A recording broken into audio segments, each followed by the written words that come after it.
Hi, this is Ed Muscati from Control Specialties.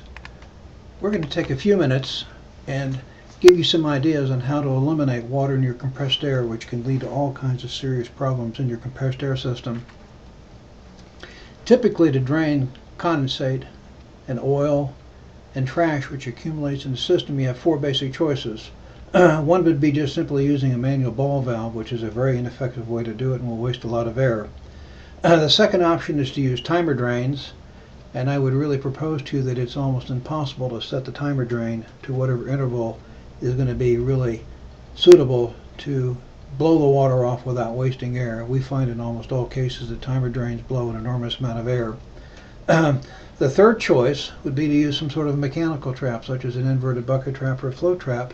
They work well if there's not problems in your system with a lot of goo and glop and so on, which is typically not the case.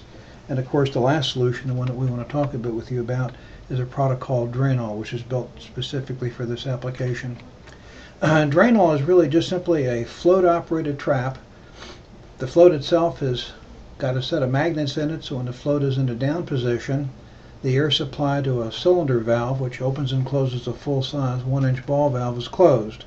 As water level rises inside that container, the float rises up, it snaps a magnetically operated valve that puts air pressure on the actuated cylinder. The full-size ball valve opens up, and all the water and oil and dirt and trash is discharged from the unit. There's nothing to block up, no electricity required, and it's absolutely simple.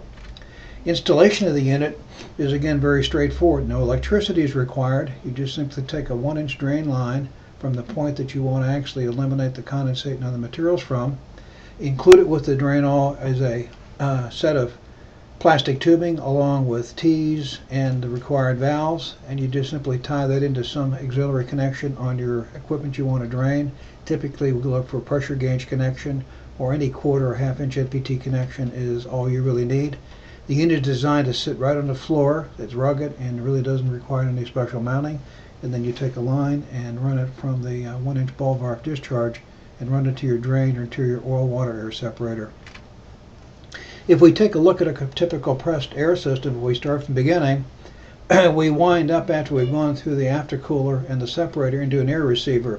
And if you notice at that point, there's already two areas where we need to drain accumulated moisture and other materials away from the system. If we're looking just at simply running the air to the plant directly from the air receiver, we typically go through a final coalescing filter to eliminate any other residual oil and mist which comes through, and again we'd include a drain trap at that point. Looking at two other options, if you're going through a refrigerated dryer, which is the option shown up on top, typically you'd have the refrigerated dryer, which will usually have its own drain valve included, but it's also wise to include a separate filter element downstream of the refrigerator dryer, and that should be drained. If you're going through a desiccant dryer, typically you have a pre-filter and a final filter off the desiccant dryer, and both those points should be drained. Drainol is really just a great solution. It's an inexpensive product, and it's another great solution from Control Specialties to help improve the productivity in your plant. Thank you for your time and joining us with this slideshow.